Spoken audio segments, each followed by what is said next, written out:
From the Kinks to Khaki King, players of six strings thrill in a collection of live performances from the archives here on BBC Four in an hour.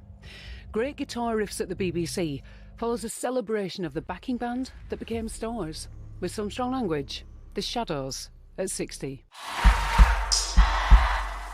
In 1959, a band burst onto the scene and changed everything.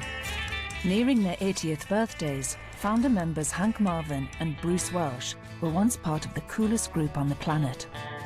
As The Shadows, they set the template for the British guitar band and sparked a musical revolution, making chart-topping hits like Apache, Wonderful Land and Foot Tapper that spent over 500 weeks in the charts, but then got swept aside by what they'd unleashed.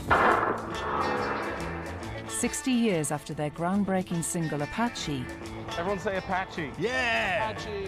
We tell the story of the quintessential backing band who emerged from the shadow of a megastar and became musical heroes in their own right. It's a tale of friendship, loyalty, staying power, and some very twangy guitars. The Shadows.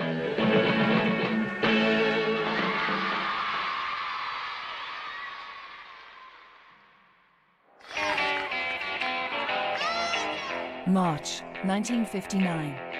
Three teenagers are standing in a room looking at a guitar catalogue. One is the most famous boy in Britain. The other two are spotty teenagers from Newcastle. All of us, Cliff, Bruce and myself, just stood together, heads together, pouring through this brochure, looking at all the different instruments, steel guitars, amplifiers, precision bass. It was a wonder world of guitars and accessories. They are Hank Marvin, 17, Bruce Welsh, 17, and Cliff Richard, 18. Cliff wanted Hank, his lead guitarist, to be sounding the best. So he sent to the Fender factory in California for the brochure. What happens next will have an everlasting effect on British music. And then we came to the section we really wanted to look at, the Stratocaster, because that was clearly the one Buddy Holly was using. And we saw that they did it in red, with a bird's eye maple neck and gold-plated hardware. And we thought, that's the one. Cliff said, great, right, let's get it. Because I bought it for Hank to play. They were my band, and so I thought I'd supply Hank with a great guitar. Yeah, this big rectangular cardboard box arrived, and we tore it open. Opened the case, and we just went, wow.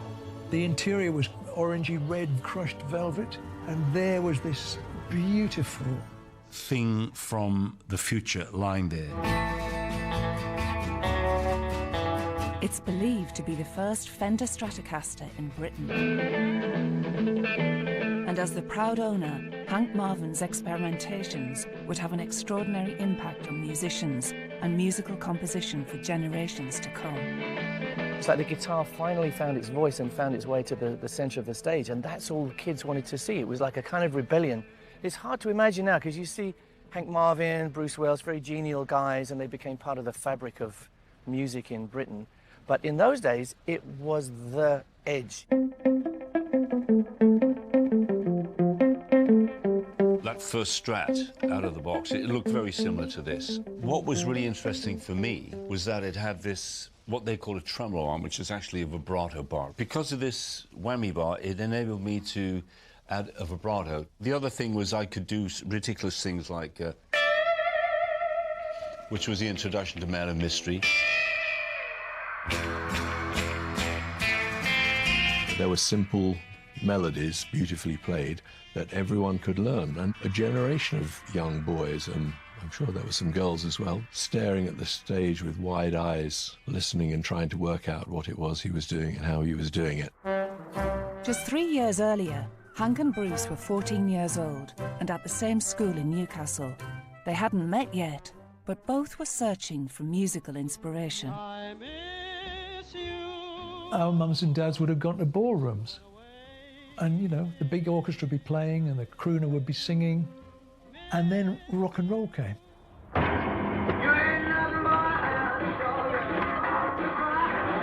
And I thought, wow, I love these guitar sounds they're doing. Wow, this is for me. Just inside the school grounds, I saw 5, 6, 7 kids gathered around in a circle, but sticking out above I could see the top of the top of the neck and the headstock of a guitar. And I thought, wow, someone's got a guitar. Exciting. And I rushed on over and sort of pushed my way in, and Bruce was standing there. He was tall and slim and had those glasses, National Health glasses. He looked even more like Buddy Holly than Buddy Holly did, you know. Bruce, he always reminds me about the smile on his face, a little bit like Elvis Presley around the mouth with the way he smiles. So I took the guitar into school. I mean, in playtime, you could have a little jam with somebody or sing along. Can you show me the chords to whatever, Rock Island Line? Great, you know, you show you the fingering. And that's how we learn. In the middle of the 1950s, African-American roots music inspired an unlikely British craze when kids all over the country fell hard for skiffle. Everybody wanted to be in a skiffle group. Soon, a uniquely British take on this sound was giving birth to some inspiring homemade music. I loved skiffle and rock and roll, all the songs of the day, you know. We were still going to school, but in the evenings we would go and play in pubs and clubs with our skiffle group, the Railroaders. And he said, do you want to join the group? And I said, yeah, because the group he was in, they were all older guys who had jobs connected with the mines, most of them, funny enough, the coal mines. We entered a national skiffle competition, and we got into the finals in London. And we went down with high hopes of winning. For young musicians serious about their career, London was the only place to be. It was where the record labels were, the exciting bands, the talent spotters, and crucially, virtually all the recording studios in Britain. I was caught up in this frenzy of wanting to leave and get down to London and see the big city and get into the music industry. We lost the contest, we came third in this particular thing, and that was a Sunday night. And the other guys in the band said, we're going home tomorrow. And Hank and I said, we think we'll stay. And we just had this dream, you know, like a dream, that we wanted to be in this, somehow this new business, you know, the rock and roll business. And the theatre manager, he said, so where are you going to sleep tonight? And I said, we don't know. You know, this was like 9 o'clock at night on a Sunday night. And he said, hang on a minute. He'd phoned this lady.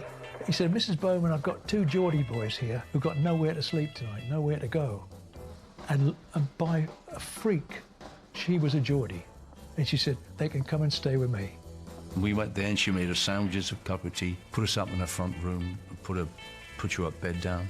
And we were there for probably about 6 months. And for a young musician with the ambition to get ahead in music, the only place to be in late 1950s London was a coffee bar.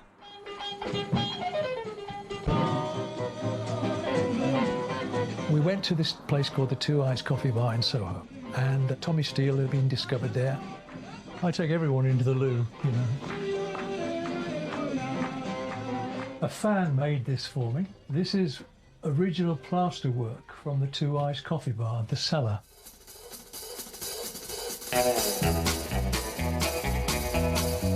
It was hot, it was sweaty, it was fun, and we were 16. It was a melting pot of people who loved music, who loved rock and roll music, and who wanted to play it. One of those people was 17-year-old Brian Bennett. He was house drummer at the Two Eyes and already making a name for himself as one of the best players in town. It was throbbing. It was the first live place in London for rock and roll. It was just like a basement. There was nothing there. But once the music started and the people started to come in and they loved the music, and you couldn't dance. I think they invented the hand jive down there because they couldn't dance. They used to do this crazy hand jive thing. But it was good music and it was different every night. People would come and sit in. It was just a little bit bigger than this toilet. The boys grabbed any opportunity to belt out a tune. And people used to get up and just jam. Hank and I thought we were the Everly Brothers until we heard ourselves singing and realised we weren't. You know, so we became an instrumental band. It's much easier. We met Brian Bennett, Licorice Locking, Jet Harris and Tony Meehan. And we played with them in that summer without realising what was going to happen in the future because they all became the Shadows at one stage. That's where I first saw Cliff sing. I was selling orange juice at the back of the coffee bar at the time. History, history. For all the young hopefuls at the Two Eyes, Cliff Richard was the man of the moment. Come on, pretty baby, let's move it and groove it. His single, Move It, was hailed as one of the first authentic rock and roll singles made outside America and reached #2 in the charts in summer 1958. For the two boys from Newcastle, it seemed like success they could only dream of. Until... I was at the Two Eyes coffee bar when a tall man came up, a young man, and he said, I'm looking for a guitarist for Cliff Richard. We've got a tour starting in 3 weeks' time. So Hank played him all the licks of the day. He said, well, I'm Cliff Richard's manager. He said, I'd like you to do the tour. And I said, do you need a rhythm guitarist? I said, my friend plays good rhythm guitar. Can I bring him along? He said, yeah, bring him along. And we went round the corner, up flight of stairs in Dean Street to a tailor. And there he was. The boys walked in and there I was with my arms like this with a pink jacket on, and they're thinking, oh my God. You know, I was the first bad taste dresser in rock. He looked a bit like Elvis, you know, he had the sideburns. He had the lip, you know. Hi, man, you know. And Cliff said, will you come back to mine and we'll have a rehearsal, you know, like an audition.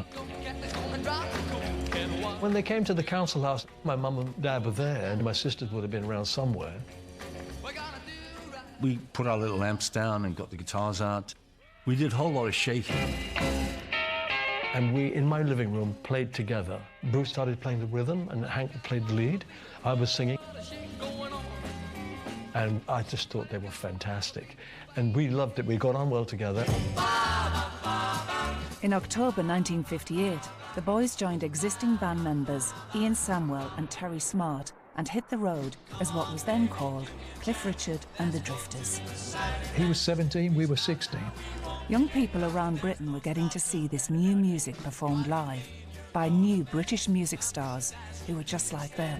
I think most people who grew up in rock and roll in the early stages were all very sort of down-to-earth, normal kids, you know, just working-class people. And suddenly fame knocks on your door and away you go.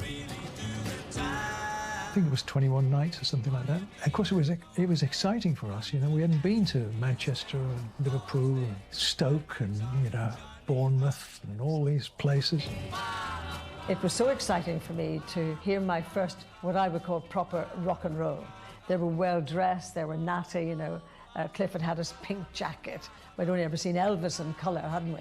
They were just different. Sometimes, to save money, we slept on the touring coach. And sometimes in the theatres.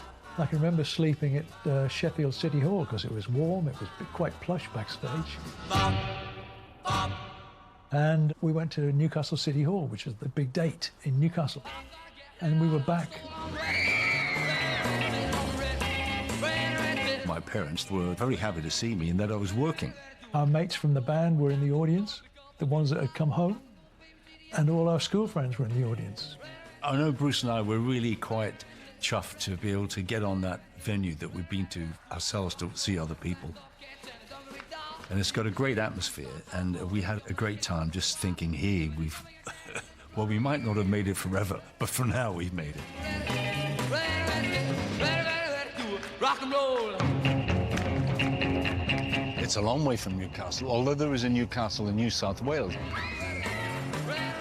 Hank Marvin has lived in Perth, Western Australia for 33 years. Rock and roll, go!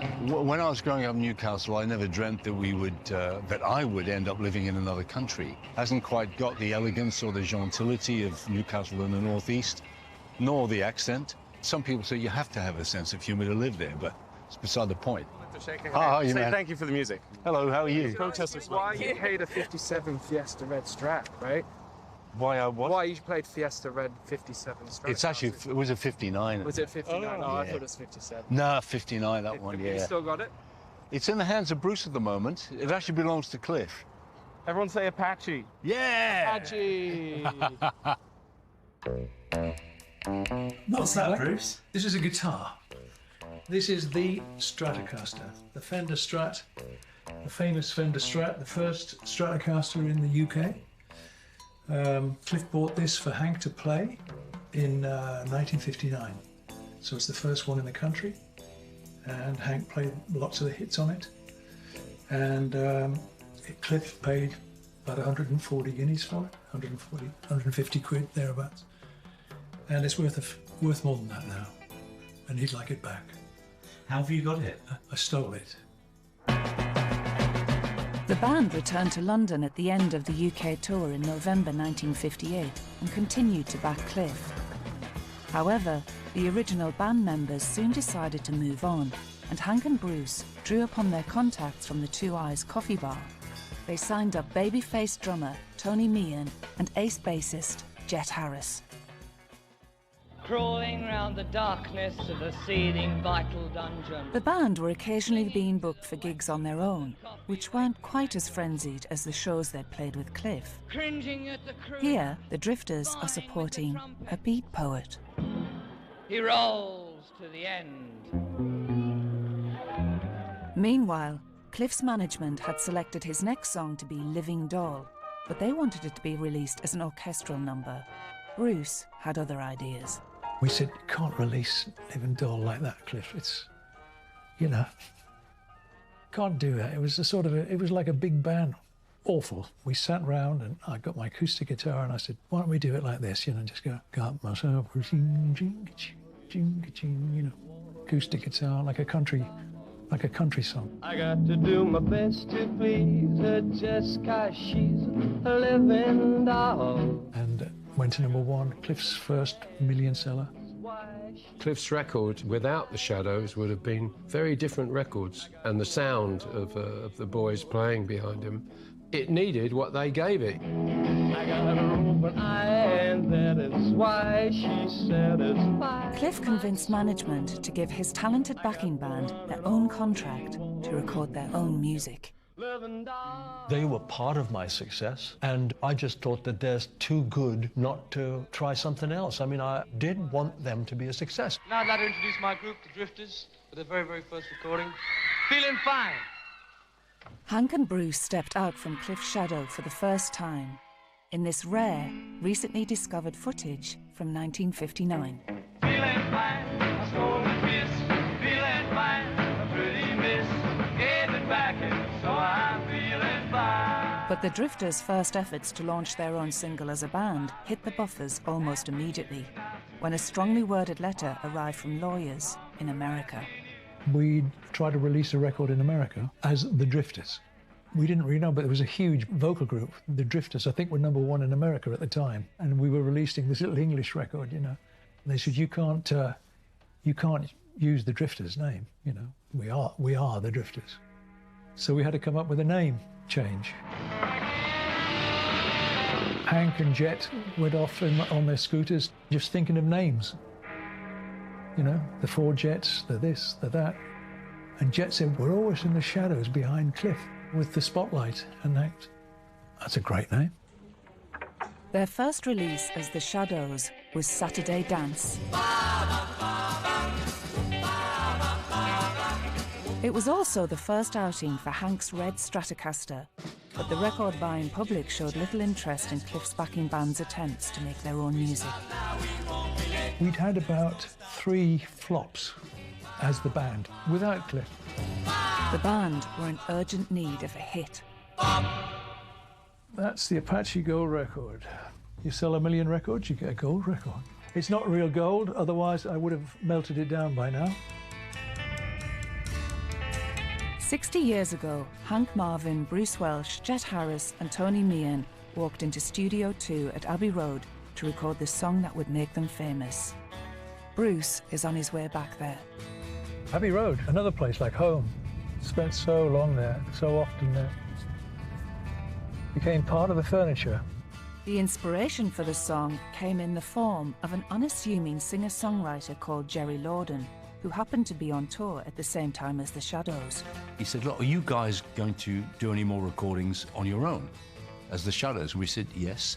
And he got this ukulele out, which he fortuitously had with him, and just started the ding, ding, ding, ding, dang, dang, dang, dang, dang, Dang, dang, dang, and so it went on. And we thought, Jet and I looked at each other, this is different. I'm thinking of almost like a movie, you know, where you see the Apaches galloping along in Arizona somewhere. And he said, what do you think? He says, it's great. Teach us the chords, and I'll learn the tune, and we'll do an arrangement and record it. Bruce is meeting up with Brian Bennett, who wasn't on the original recording of Apache, but has been the Shadows drummer for 58 years. Didn't you use some Shadows? Wow. Oh, yeah. We need a line. Right. How are you? I'm all right. Yeah? Yeah, good to see you. We're going to go all our yesterdays. All now. our yesterdays. All our yesterday. And the zebra crossing is still We're holding not going on the everybody zebra crossing. We'll get killed on the zebra Okay. crossing. Apache, we've got the tune, there's no intro to it. Everything needs an intro. Any piece of music you hear has some kind of introductory passage. It's almost like two people meeting, you know. Ideally, it becomes recognizable as soon as you hear it. Bang. So I came up with this intro idea, which everyone seemed to like. And we had the boom, boom, boom, boom, boom, boom, boom, boom, boom, boom, boom, boom, boom, boom, boom, sprung.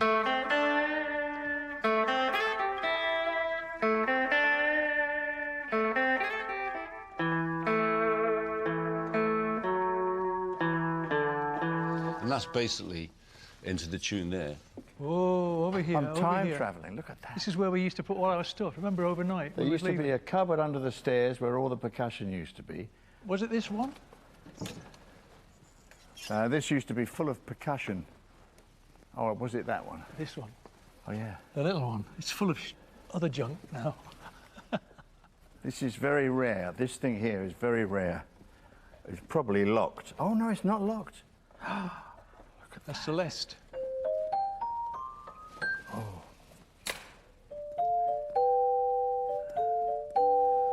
That's all very well, but can you play some Holiday? These old baffle boards are the same, Bemba?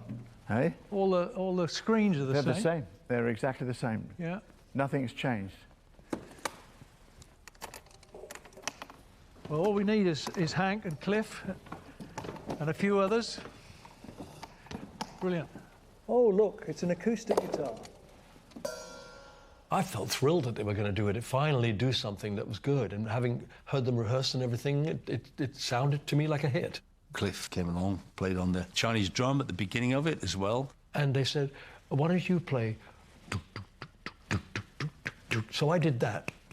And then as soon as they took off and started playing it, they faded me out.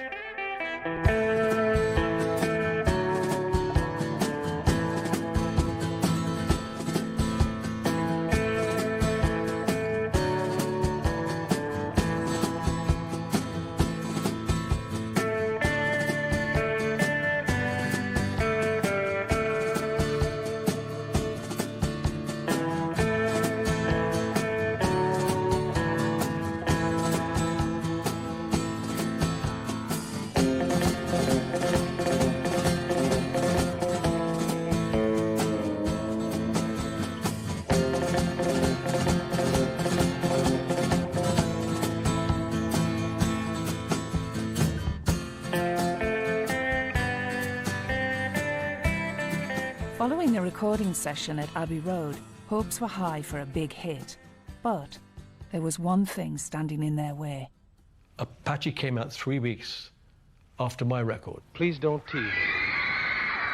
Cliff was already at #1 with his hit, Please Don't Tease, backed by the Shadows. I give it to you one more Apache went into the charts at #19. It faced an almighty battle to depose the master from the top spot. What's the trouble? There's going to be a shooting. We decided to try to do a few things that might help with the record. Hank and the boys launched a guerrilla marketing campaign in the music press to help things along. They're coming, Apache's coming. It caught your eye because it was something different. Is it going to do anything? Is it going to do anything? And then... You're up to #9 this week. Oh, great, great, yeah. And then, it's #7 in the charts. Couldn't believe it. You know, we were so excited. And then I think it moved up to 3 the next week. Make it fast, Slippery. This is your last draw. You're up to #2. My record was #1 for 3 weeks. and Apache knocked it off. And we were absolutely thrilled. You better get him over to the doctor. It was a bit of a shock, but we were planning for them to be a hit. But none of us, I don't think even they, thought they were going to be #1. Apache stayed at #1 for 5 weeks and sold over 1 million copies. If I had £1 for every time I played Apache on Radio 2, I would be a very rich girl. That big country feel, you know, could wing you away on your fantasies. It was such a hit. It's regarded as one of the most influential British singles ever, changing the possibilities of what homegrown music could sound like and inspiring a generation to start making music for themselves. It's very, very hard to go back to imagine the sort of thrill and the excitement of listening to a tune like that, because it's a simple guitar tune. Struck a chord with me. I really liked it, wanted to learn how to play it. And while Hank Marvin's guitar playing usually gets all the plaudits, for one 15-year-old trudging home in the rain from rehearsals, it was Bruce who proved the inspiration for a life in rock and roll. The first song that I ever memorised was Apache when it came out. Walking back down the Uxbridge Road, singing, listening, going through my head over and over again, Apache.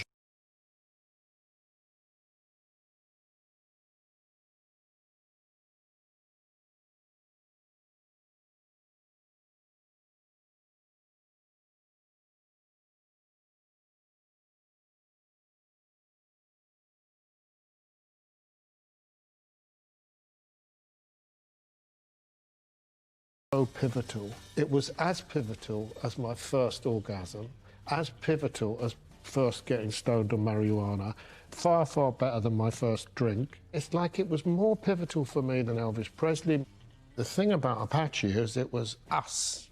It was the British. It was our music. It was our band. And I think you were the glue that knit this other stuff together. So I studied what you did very, very carefully, which is why I think in my career I've ended up as more of a rhythm player than a lead guitarist. I see it as a kind of a rod going through my musical career. It woke me up. Following Apache, the Shadows were rarely out of the spotlight, unleashing a string of hits that would come to define the sound of the early 1960s, including Man of Mystery, Kon-Tiki, Shindig, and Atlantis. 4 young men who have been hitting the hit parade where it really counts. The Shadows. We started having this success separate from Cliff, as well as sharing in his to a degree. It was already a busy life because we were working pretty much non-stop, and now it got even more intense. As Hank continued his experiments with the now famous Red Stratocaster, the band developed what came to be known as the Shadows sound.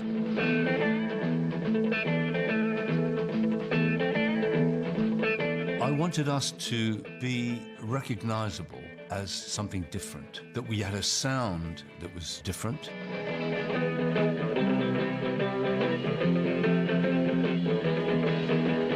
Might have been based on American music, on American rock and roll and so forth, but it had developed into something different. The feel was recognizable, and I think it worked because people thought, oh, that's the Shadows, you know. It was a beautiful, clean sound, but it was a very metallic sound, and no one had ever quite heard it framed in that way before.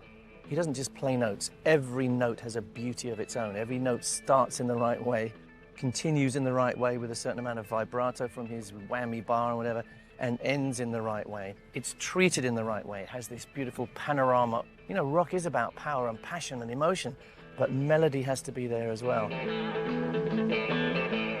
Such a wonderful sound to me.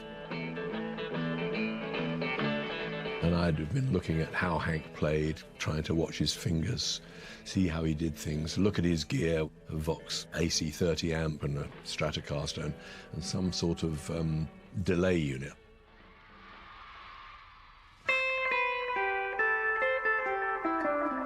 So I decided to do a damped effect, which means you put your heel of your hand on the bridge, and you get this. You stop the note, but I had the echo in such a way that the echo is going to continue, so you get.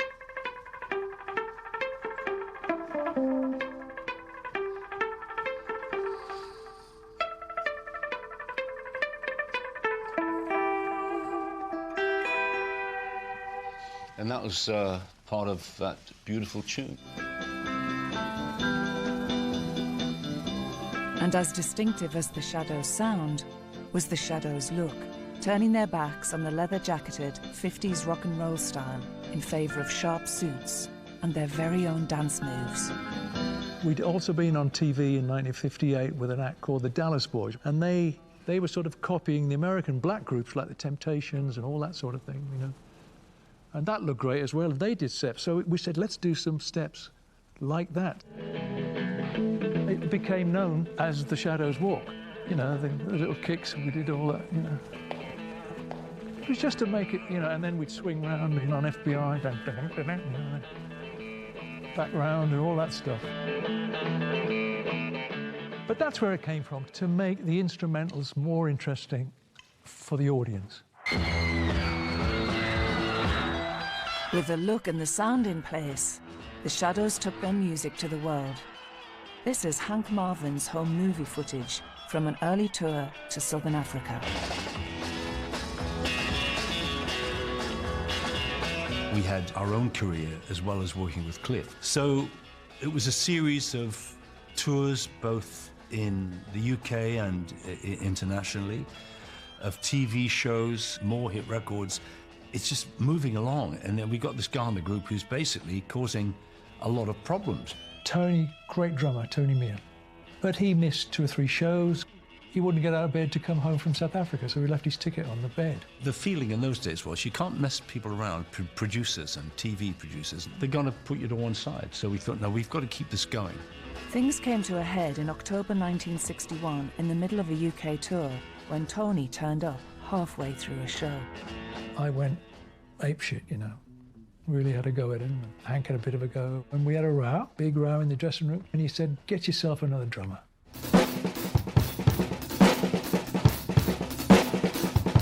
The band needed a top-notch drummer, fast.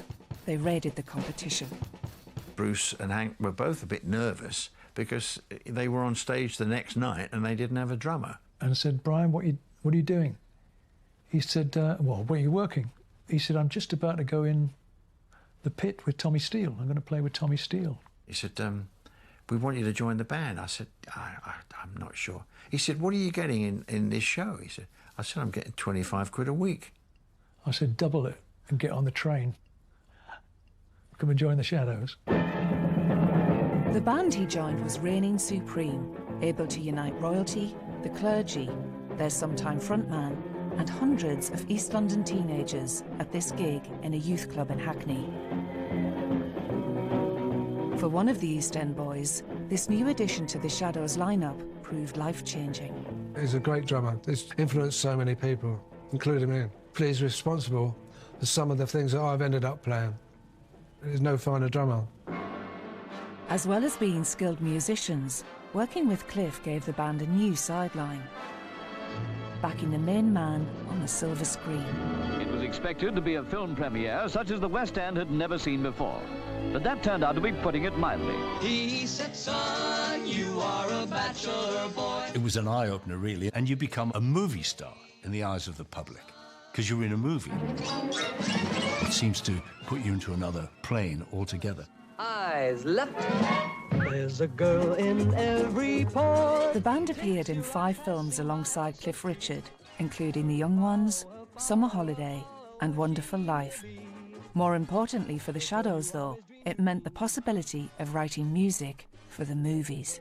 The synopsis basically said something about the idea is going to be, you know, 4 guys hire a London bus and drive throughout Europe, you know, on a holiday, meet women on the way and all that. And I just went, we are all going on summer holiday, no more working for a week or 2, fun and laughter on a summer holiday, no more worries for me or you. And then, 1, 2, 3. Ba, ba, ba, da, ba, ba, da. Ba, ba, ba, da, ba, ba, da. Ba, ba, ba, da, ba, ba, da. Ba, diddle, diddle, diddle, diddle. And that's how it was done. We started making money because we started composing the tunes. Well, it was amazing. We were the first band to actually make a really good living out of rock and roll music. Throughout the 60s, it was like Christmas every day. For some reason, I bought a Rolls Royce, the biggest Rolls Royce you could buy at the time. What was I then? I was 23. It had beautiful walnut bar with the crystal chandelier, not crystal chandeliers, crystal glasses and the decanter. Branching out into films and television was not just a perk of working with Cliff. It was part of a concerted strategy by the band's management to make the most of what they assumed would be a short career. The general consensus in the industry was that this pop music, this rock and roll beat music, as we call it, it's not going to last. The men who oversaw bands at the time were often much older than their young charges. Many had been through the war and had backgrounds in variety theatre. Management and agents at the time had that attitude and were nurturing us into being all-round entertainers and putting tuxes on, I guess, TV variety shows and things like that. The band was still releasing successful records. Jet Harris making way for new bassist Licorice Locking and then John Rostill. Hits like Dance On went to #1 and stayed in the charts for 15 weeks. But making music was now having to be fitted in around a demanding show business schedule. They took their largest step away from their rock and roll roots when they signed up for the biggest show of the season. He's hiding behind the piano. Oh, no, he's not. Oh, yes, he is. Powdered grains of devil's stone, dust from feathers. We were in pantomime. At the Palladium, but in pantomime. Whether you're rich, whether you're poor. Aladdin was the first one at the Palladium. I know we were very high up in the Palladium at the time. The first time we'd seen somebody off the television, you see, that's the thing. It was, oh, look, there he is, you know, sort of thing. And I remember Cliff coming on with this little Chinese hat in Aladdin, you know, running on. And the Shadows, they were wishy-washy, noshy and poshy. I was poshy. What I've always wanted to do. I was a musician, and I'm suddenly being poshy, being thrown through a mangle by Arthur Askey.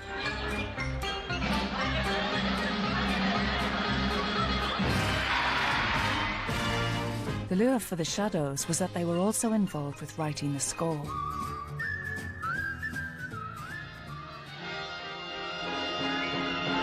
It was a big budget pantomime, big orchestra, lots of production numbers. They wanted 3 or 4 hits in it as well.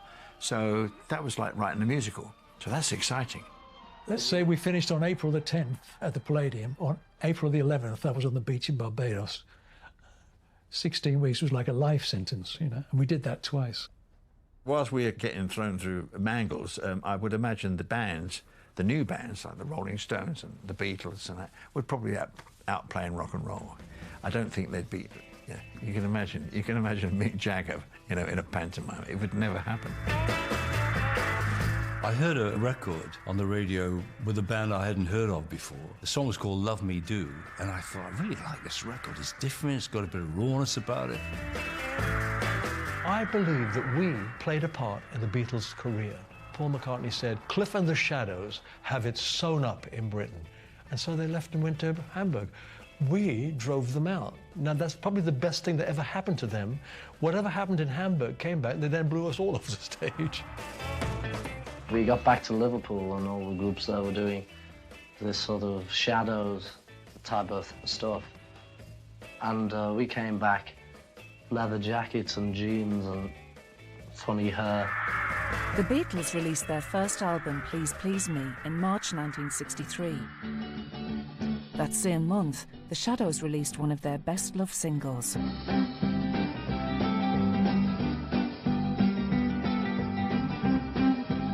Foot Tapper went to #1 in the singles chart.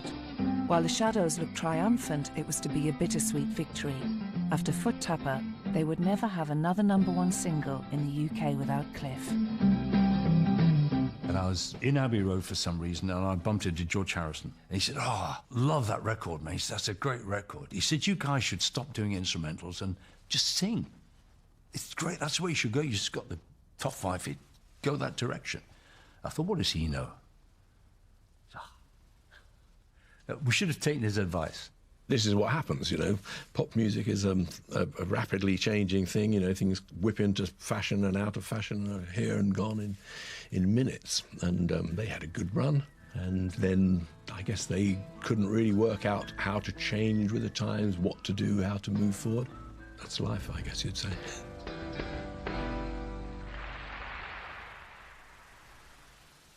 It must have been a fucking difficult time for you guys. Suddenly, I don't know about Cliff, but for the Shads to suddenly feel that there was this other form of music where if you'd have tried to adapt, if you'd have tried to have... It's like me trying to rap.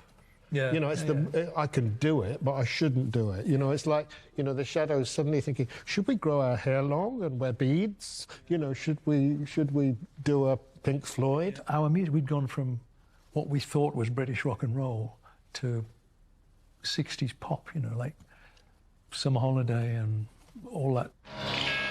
The fans are out in force because this is the day when the winners of the biggest poll in the world will receive their award.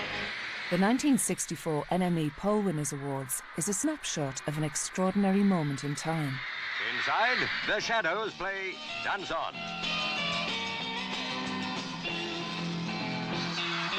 The old guard was changing, and exciting new bands were leading the charge into a new era. While the Shadows picked up an award as a British band, They're voted the top British small instrumental group. the success of the Beatles in America saw them pick up the only prize that mattered. Nobody's going to challenge this award. The Beatles voted world top vocal group.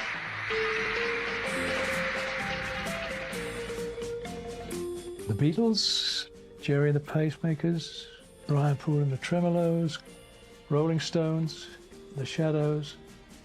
That's some program with the only instrumental group on there. I think the instrumental time was like from 1958 to about 1966, I suppose. You know, we were having a hit up until then. And then music changes, you know.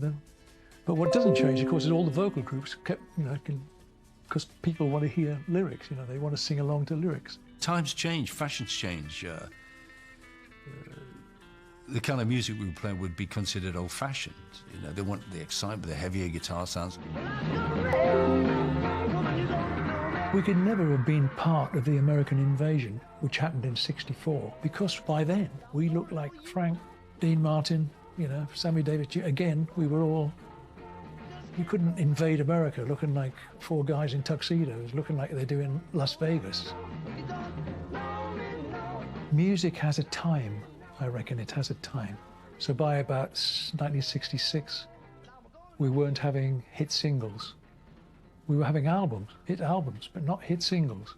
10 years, 1958 to 1968, I thought we'd done absolutely everything. You know, we'd had huge success as the band. We had huge success back in Cliff. We were in the films with Cliff, Young Ones and Summer Holiday. And after 10 years, I thought I had enough. In December 1968, Bruce played a final show with the Shadows at the London Palladium and then bowed out. We became different people. Come on then. Come on. We were only 20, in our 20s, you see. So we got to the stage where we needed to try something else out. It came as a shock, also a sense of relief in a way. We'd lost the creative juices had gone. We were probably marking time in many ways, and it was time for a change, time to go and do something different. I find it difficult, really. Well, why? They were such a great team together. But I've always been fairly philosophical about things, and I had very quickly said to myself, look, it's what happens to bands. It's happened to other bands. And it will happen over and over again. The remaining Shadows lineup soon petered out. Bruce took a year off music. However, the twang of the guitar soon proved irresistible. and he picked up the phone to his old pal. It's quite a long time doing nothing. Got itchy fingers, you know. And I said to Hank, do you fancy doing something different, you know, a bit different? Not the Shadows. Well, he's down on the street and he's dry. By the early 1970s, pop music had taken another huge turn. Singer-songwriters were stripping back their sounds and charting emotional and political landscapes. Teach your parents well, the children's hell. The boys had been listening to artists like Crosby, Stills and Nash and Joni Mitchell and felt inspired to pick up their guitars again and begin a new musical journey.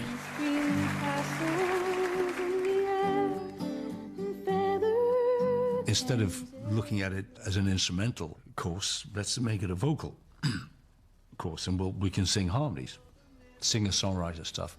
I reckon what we should do is get a third person, because it would give us more interesting harmonic possibilities in the vocal harmonies. And let me feel the glow. Let me know. Hank and Bruce teamed up with respected Australian songwriter John Farrar. You know we'll make it right. They felt a deep need to get as far away from the Shadows sound as possible, and together they embarked on the most personal songwriting project of their lives, called Marvin, Welsh and Farrar.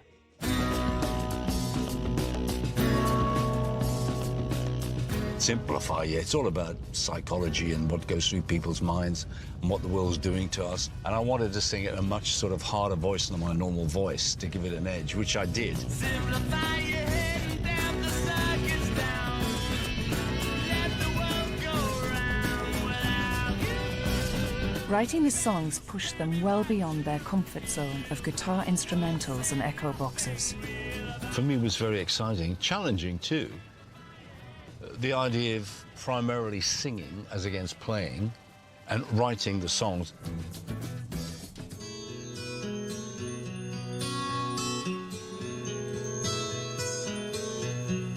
I love the concept of this tiny robin and his love, and it's an unrequited love, really, and the beautiful harmonies that we were able to achieve. And John Farrar arranged those harmonies, and it does the heart good.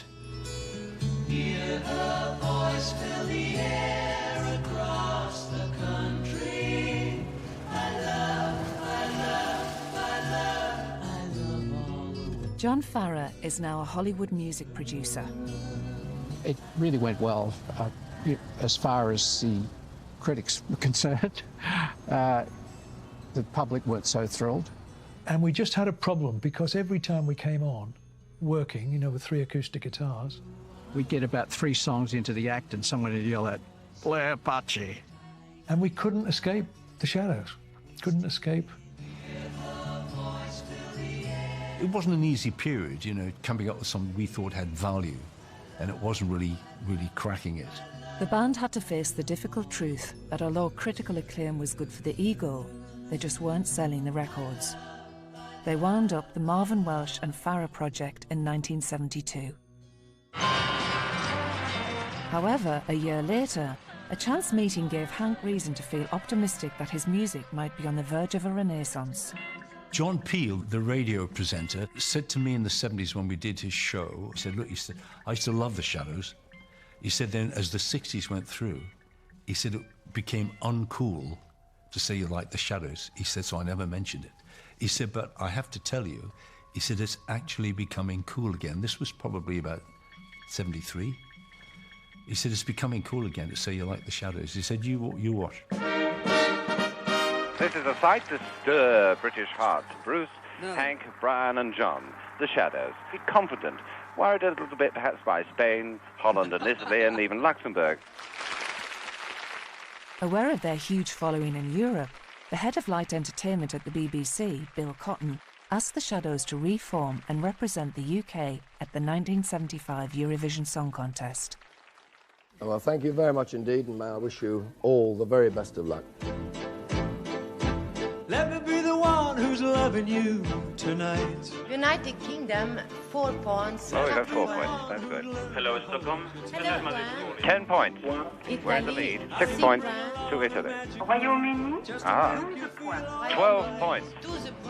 The band came a valiant second to the Dutch entry Ding a Dong. But what it meant was that after a few years out of the spotlight, the Shadows were back on our screens. But not in the charts. 2 years after Eurovision, punk ripped a hole through British music. The familiar comforting guitar melodies of the Shadows felt further away than ever. However, a brilliant young music fan and budding record executive made a striking discovery. Although punk was grabbing the headlines, something interesting was bubbling under the surface. I realised there was a huge audience that were crying out for the sounds of their youth, particularly the unique sound of the Shadows. Brian gathered together focus groups around the country and asked them about the music that made them happy. What they told him confirmed his suspicions. The feedback was very interesting. They felt that there was a great nostalgic, even 15 years ago, there was a great nostalgic feel for the Shadows, great with Cliff and fantastic on their own. Then it sort of dwindled out, you know, following Beatlemania and all the northern bands. They liked their stage presence, the banter, the smiles. They fondly remembered the Shadows as they were at their prime. And that's what told us that maybe we should put together the greatest hits, 20 golden greats, put it on TV with an interesting TV commercial that reflects what their thoughts and memories were. We thought they must be nuts. Surely there's not a market for this. They'd done their market research, so we thought, okay, we can't stop them anyway. Do it. Brian Berg's research told him that the young people who'd grown up going to Shadows concerts were now more likely to be settled in front of their televisions with their families. And they were most likely to be found among the 20 million people watching Coronation Street. Brian booked a slot in the ad break. EMI presents the unforgettable guitar music of the Shadows. A decade of 20 super hits. Seeing that go out and going to the office the next morning and look at the repeat business coming through, it's phenomenal. It's going to fly. You knew it was going to be #1. It was one of the very first TV adverts for an album. The record hit #1 within 48 hours. TV advertising. If you can get a good TV campaign, you sell shitloads of records. Yeah. The rise and fall of Blingle Buck. And the album sold 1.25 million in the UK. And we went, what? So from 77, we were back in a big way. The Shadows, 20 golden greats. As the 70s went through, after the John Peel episode I mentioned, people were coming up to me and saying, oh, man, you're the reason I started playing guitar. Just great. I love your guitar sound, man. No one else sounds like that, the way you play. And eventually I started to think, maybe they're right. Maybe I should go back to that.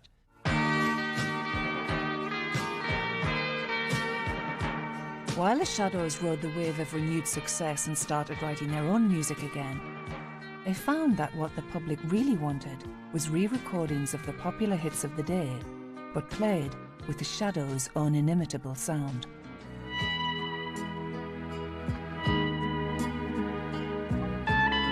At the end of the 1970s, recordings of Don't Cry For Me Argentina and the film track Cavatina had given the Shadows back-to-back top 10 hits, a feat they hadn't achieved since just before Beatlemania in 1963. And as important anniversaries came around in the 1980s, the fact that the band was still here to celebrate them made national news.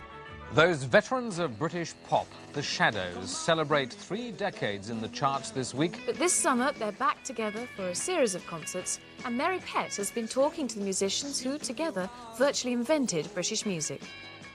So it isn't the money, then? Yes. What money? Pardon? The money you're going to get. Well, we don't do things for nothing, but no one does, really. But mainly the initiative is to commemorate it and give 90,000 people a chance to bathe in nostalgia. This is dedicated to all of you under the age of 50.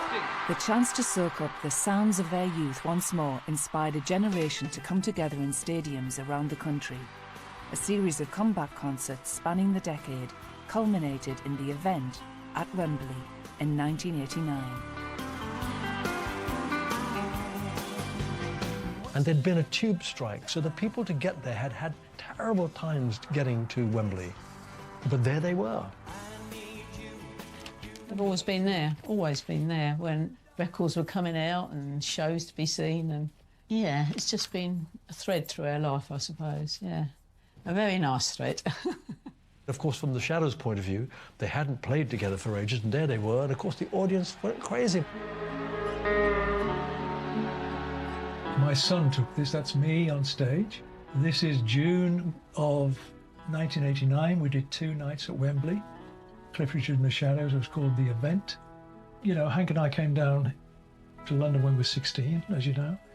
But this is 30 years later, so we'd been on this amazing journey from the 2 eyes to small theatres to bigger theatres to, you know, 10,000 seats. You can't imagine what this is like until you walk out.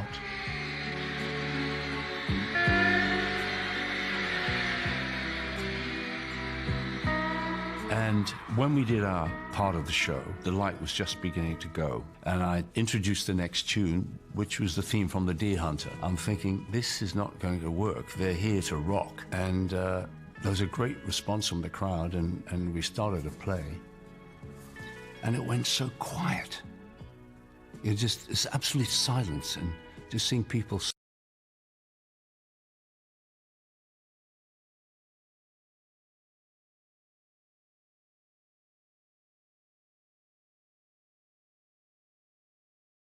It was one of those experiences. It really brought the tears to the eye, which is happening now.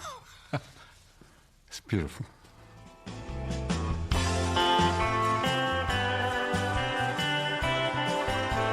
In 2009, the band marked 5 decades in the spotlight with a series of packed farewell concerts.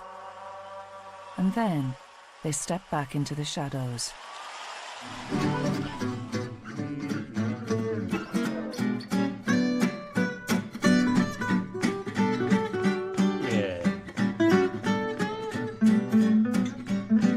As Hank Marvin approaches his 80th birthday, he continues to stretch his musical muscles with his latest project, his own gypsy jazz band. In the Shadows, of course, most of the music we played would be structured. You've got beautiful tunes to play. With gypsy jazz, it does contain improvisation. And you want to say something. I tend to like to do melodic improvisations, or try anyway.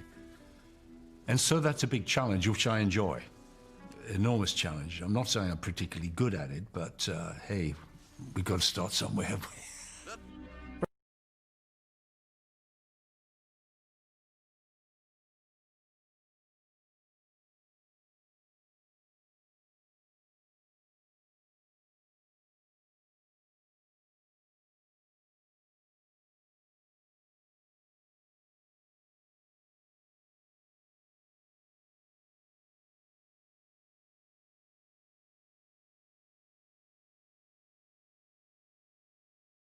I'm his co-writer, and sort of, I suddenly became the coolest granddad there was, you know.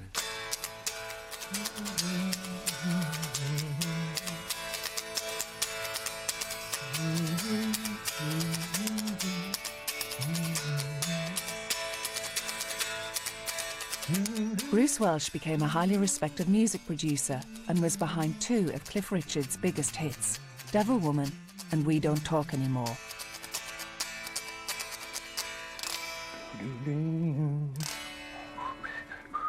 He continues to live in London with the famous red Stratocaster.